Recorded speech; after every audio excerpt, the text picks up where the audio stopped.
Hello student.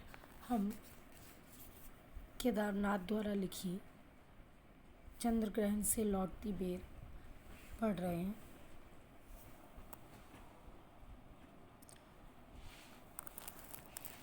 अब हम जो पैराग्राफ पढ़ने जा रहे हैं वो इस प्रकार है। और सरसों की ना पूछो, हो गई सबसे सियानी, हाथ पीले कर लिए ब्याह मंडप पे पधारी, फाग गाता मास फागुन, आ गया है आज लौटी। इन पंक्तियों का भावार्थ ये है। इन पंक्तियों में कवि ने खेतों की प्राकृतिक सौंदर्य की तुलना विवाह के मंडप से की है। खेतों में चने और अलसी के पौधे और सौंदर्य का प्रदर्शन कर रहे हैं। वहीं इन सब के बीच सरसों की बात में निराली है। सरसों के पौधे पूरी तरह बढ़ चुके हैं, इन पर पीले रंग का फूल भी खिल चुका है और पीले पुष्प सूर्य की रोशनी में किसी नई दुल्हन के हाथों की तरह चमक रहे हैं। सरसों की फसल पक चुकी है, इसीलिए कवि कहते हैं कन्या शादी के लायक हो चुकी है और अपने हाथ पीले करके वह खेत रूपी व्याह मंडप पधारी है। ऐसा लग रहा है जैसे फागुन का महीना स्वयं फाग गा रहा हो, होली के समय गाने वाला गाना गा रहा हो। अब नेक्स्ट पैराग्राफ। देखता हूँ मैं स्वयंवर हो रहा है, प्रकृति का अनुराग आंचल हिल रहा है। इस विजन में दूर व्यापारिक नगर में प्रेम की प्रिय भूमि उपजाऊ अधिक है। इन पंक्तियों का भावार्थ यह है। कवि ने कहा गांव की प्राकृतिक सुंदरता और शहर की तुलना की है। उनके अनुसार शहर में रह रहे लोगों के पास इतना वक्त भी नहीं है कि वो प्राकृतिक सौंदर्य का लाभ उठा पाए। निरंतर होने वाले निर्माण के कारण शहर में हर जगह सिर्फ कंक्रीट की इमारतें दिखाई देती हैं, इसीलिए उनके मन में प्रेम भाव बाहर नहीं आ पाता और शहरी लोग स्वार्थी हो जाते हैं। जबकि दूसरी ओर कवि ने गांव के प्राकृतिक वातावरण के अनुरूप शांति मिलती है। कवि कहते हैं चारों तरफ सुनसान स्थान होने के बावजूद भी खेतों में इतनी प्राकृतिक सौंदर्य से भरा है, ऐसा लग रहा हो मानो यहाँ कोई स्वयंवर चल रहा हो। सभी सज धज खड़े हैं और मंडप भी सजा हुआ है।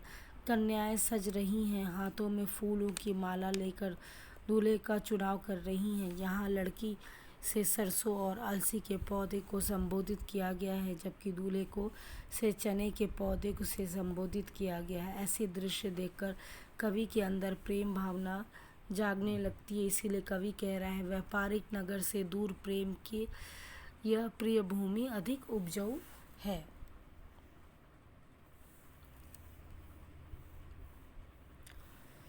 Next paragraph. और पैरों के तले है एक पोखर, उठ रही उसमें लहरियाँ, नील तल में जो उगी है घास भूरी, ले रही वे भी लहरियाँ। एक चांदी का बड़ा सा गोल खंबा आँख को है चमकाता है, कई पत्थर किनारे पी रहे चुपचाप पानी, प्यास जाने कब बुझेगी। कवि इन पंक्तियों में खेतों के किनारे तालाब और उसमें पड़ने वाली सूर्य की किरणों की बड़ा ही सुंदर वर्णन कर रहा है। वे मेड़ पर जाकर बैठे हुए हैं और दूसरी ओर स्थित तालाब में जल हवा के साथ लहरें उठ रही हैं। उसका साथ ही बगल में उगी हुई घास भी यूं हिलने लगती है मानो आकाश में पतंग उड़ रही हो।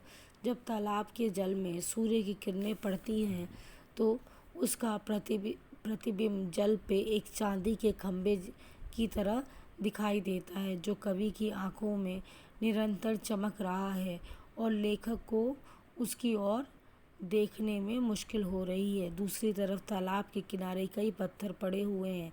जब जब तालाब की लहरें उठ रही हैं तब तब तालाब का जल पाकर पत्थर को भिगो रहा है। ऐसा प्रतीत हो रहा है मानो पत्थर चुपचाप पानी पीते जा रहे हैं, परंतु अभी उनकी प्यास नहीं बुझी। पता नहीं कब उनकी प्यास बुझेगी। इस तरह कवि ने अपनी इन पंक्तियों में प्रकृति का बड़ा ही सुंदर मानवीकरण किया है। चुपचाप खड़ा बगुला डुबाए टांग जंगल में, देखते ही मीन चंचल ध्यान निद्रा त्यागता है। चट दबाकर चोंच में नीचे गले को डालता है। एक काले माथ वाली चतुर चिड़िया श्वेत पंखों पे झपटते मार फौरन टूट पड़ती है भरे जल में हृदय पर। एक उजली चुटकुल मछली चोंच पीली में दबाकर दूर उड़ती है गगन में।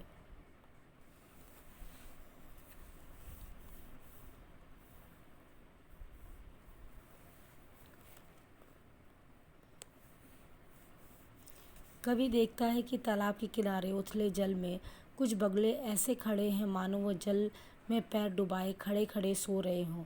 लेकिन जैसे ही जल के अंदर कोई मछली हिलती डुलती महसूस होती है या दिखाई देती है, तो वो अपनी चोंच में तेजी से जल के अंदर डालकर उस मछली को पकड़कर निगल जाते हैं। वहीं दूसरी तरफ जल के ऊपर एक काले रंग के सिर वाली चिड़िया उड़कर चक्कर लगाते हुए तालाब में जल में नज़र रखती है। जैसे ही जल के अंदर मछली नज़र आती है, वो बिजली की तेज़ी से अपने सफ़ेद पंखों के सहारे जल को चीरती हुई गोता लगाकर अंदर चली जाती है और उस मछली पर टूट पड़ती है। वह चमकती हुई मछली को वह काले माथे वाली चिड़िया अपनी पीली चोंच में दबाकर ऊपर आकाश में दूर उड़ जाती है।